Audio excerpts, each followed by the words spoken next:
Hey guys, this is IceRestrict12 and today we're going to talk about an awesome fusion monster that just got announced in the OCG and that will surely be making its way into the TCG very soon. Now if you run a fusion based strategy, you definitely want to stick around because this card is going to fit in your deck just right. Very well guys, let's go ahead and take a look at this card, break it down piece by piece and see what we can do with it. Now the very first line of text reads, 3 monsters with different names. Must be first fusion summoned using only monsters from your hand and field as material, minimum 1 from each. You can only use the first effect of this card's name once per turn.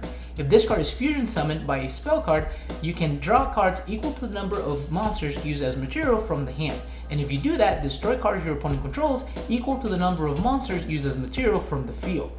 Your opponent cannot target this card with card effects while you have Polymerization in your graveyard. Alright guys, let's go ahead and dive in. Now the first thing I want to talk about is how generic this card is. All it needs is 3 monsters with different names, meaning that almost every deck that fusion summons is going to be able to play this card.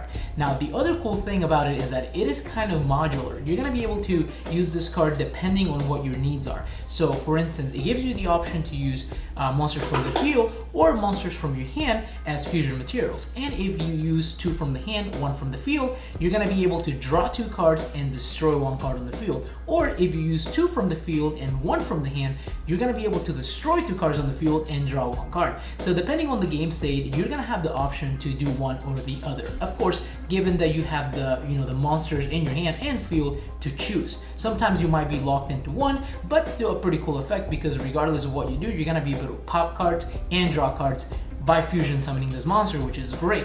Now, the other cool thing about it is that if you are playing a strategy that still uses the old OG of fusion summoning, Polymerization, you are going to be rewarded with a 3300 beat stick that cannot be targeted by your opponent's card's effects as long as you have Polymerization in the graveyard. Alright guys, so I definitely do see this card going into many fusion decks. I know I'm going to be putting it in mine, and it's going to be a great piece of support. It is very generic, and usually these really generic cards have some really bad effects, but this one is actually very useful in today's meta. So good job Konami, this is the kind of stuff we want to see. I'm very looking forward to this card. You bet I'm going to get it. Alright guys, well let me know in the comment section what you think about this card, how you're going to use it in your deck, and if you like my videos, go ahead and give me a like, subscribe, and I'll be seeing you guys in the next one.